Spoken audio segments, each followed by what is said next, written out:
Hey everyone! Welcome back to another Fortnite Mobile video. It's been a little bit since the last video on this game, and since the last video was uploaded, I've gotten lots of people asking the same consistent questions somewhere along the lines of, Exotic, I experience a lot of problems like lag and other issues in Fortnite Mobile. What are the best settings to help me win? I decided to answer that question in today's video, giving some in-depth information on, quite simply, the best settings to help you win. This includes in-game settings and also things you can do outside the app to reduce lag for both iOS and Android. So before we begin, I'd appreciate it a lot if this video helps you to leave a like down below and subscribe for more Fortnite content on the channel. Also, very important, please subscribe to EpicBaller360, who was kind enough to allow me to use his background gameplay for this video. It's December, right? I'm in college and finals are coming up. I have huge projects and presentations due, and I simply don't have the time to make YouTube videos like I do normally. He's helping out a ton with that and is allowing me to continue bringing awesome content for you guys here on YouTube. So if you like my content, be sure to subscribe to him because he's the one that's making it possible. His channel link is down below in the description. Thank you so much, and with that being said, let's begin the tips and tricks video for Fortnite Mobile.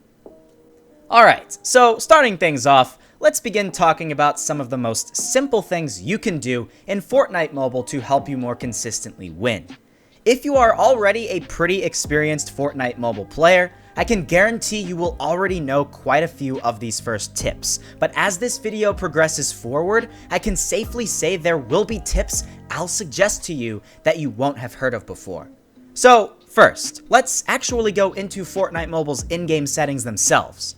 As a side note, very cool thing to add, just earlier today, Epic Games added 60 FPS capability to a select few devices. It's very limited right now, but I'd assume in the near future, more and more devices will begin to have that capability, and by doing that, they're probably going to make the game more and more optimized for devices in the future. So if you have a device that it doesn't work on right now, in the near future, it might very well start to work pretty well.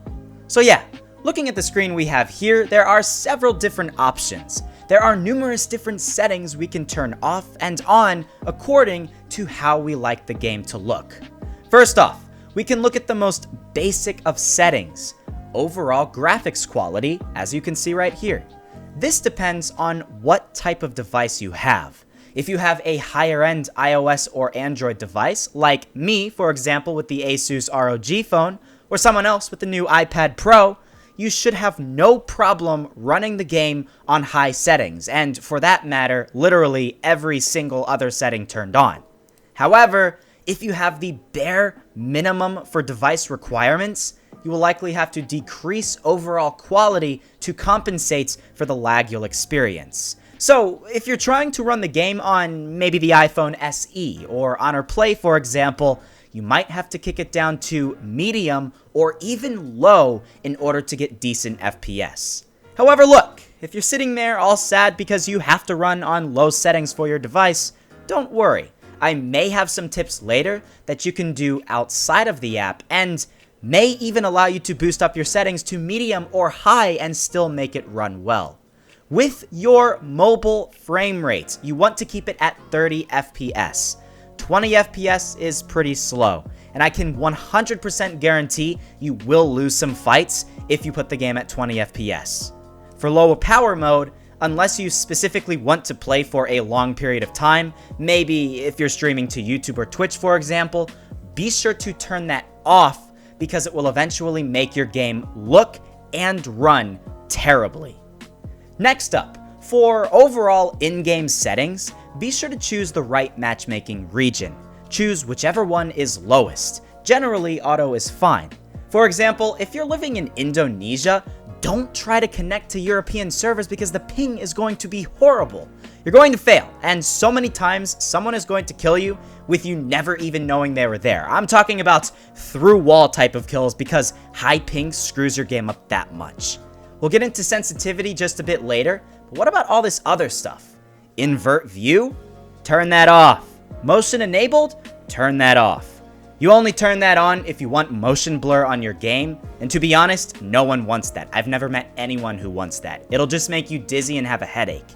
For your motion axis, put it on roll. I've been fine with that, and there's no reason you need to put it on anything else.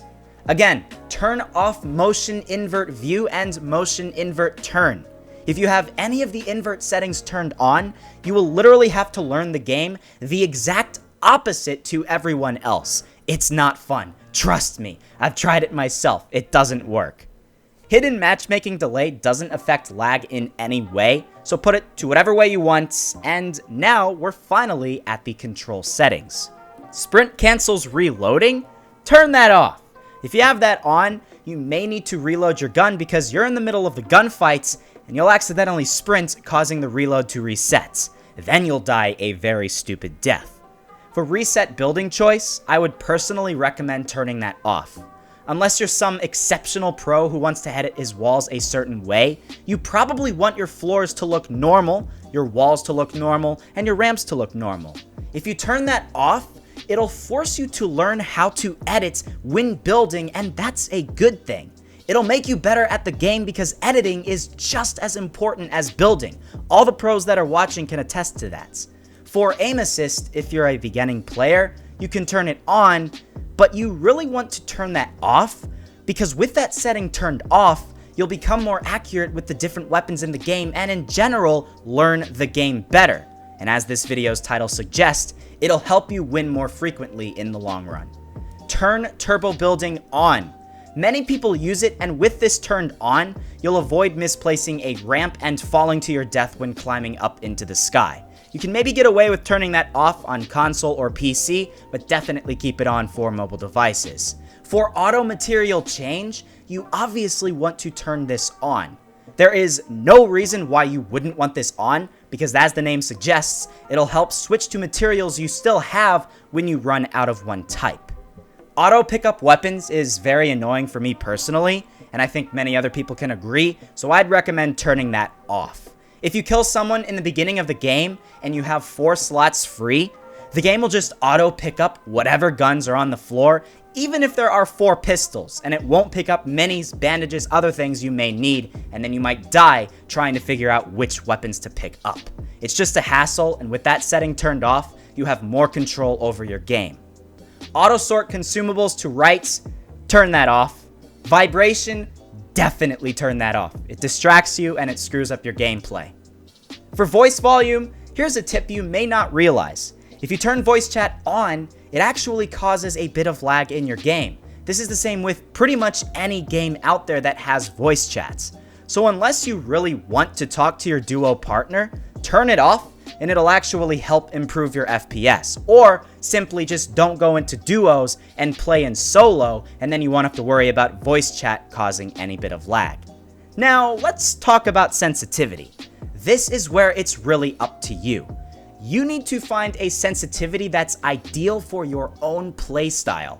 I'd personally recommend a faster sensitivity if you're wanting to become a pro, because you can be a lot more nimble with high sensitivity. You can quickly turn around whenever you want and not feel sluggish. But then again, that's all based off of you personally. If you've played other shooting games in the past and you have a history of using low sensitivity on those games, why would you change for Fortnite's? Stick with what you're used to. Go into Playground and test out various different sensitivity settings that may be of use to you. Take some time with this, okay? It'll really help out in the end. And if you're still wanting to know the same sensitivity settings that I use, here, I'll show them to you right now. But hey, that's basically it for in-game settings. We still have to talk about some other things you can do outside of the game itself. Now, there are many tips I can recommend for reducing lag using settings on your actual iOS and Android devices. However, I have an entire video already posted on my channel explaining everything in detail you can do to reduce lag. I will link that video down below in the description because there will be even more tips, more in-depth tips explained there. But look, I do want to take the time to explain just a few of the tips I mentioned in that video that'll help you a lot for Fortnite. We're also at a pretty decent video length already, and I don't want this video to be like 20 minutes long because no one's going to want to hear all of this video for that long of a period of time. So close out all other apps. Keep only Fortnite Mobile open. Restart your device after every few games you play, and this all will avoid overheating and clear up memory space. If your device gets too hot, you can even stick it in a refrigerator for a minute or two. Don't go over 2 minutes though, or else you'll screw up your device. And be sure to play on Wi-Fi, not cellular service. If you're playing on cell service, it can sometimes be spotty, and you might get high jumps in ping or major amounts of lag. Get close to a Wi-Fi router for maximum connection. And last, but not least, be sure you have enough storage space and memory on your phone. Delete unneeded photos, videos, and messages, apps you don't use anymore, and refresh your device to clear up memory. There are better ways to reduce memory usage and clear up storage space, including downloading specific apps for both iOS and Android, and I explained all of that in my video linked below on how to fix lag for both iOS and Android on Fortnite Mobile. And with that, that's essentially it. I don't see any other glaring settings we must talk about, so that wraps things up for this video.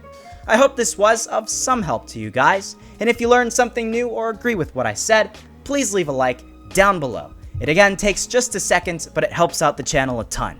Subscribe for more Fortnite Mobile content, and be sure to turn on post notifications for all the other awesome Fortnite Mobile videos coming out on my channel in the near future. Subscribe to Epic Baller 360, his channel link is down below in the description, and that's it. I'll see you guys in the next video.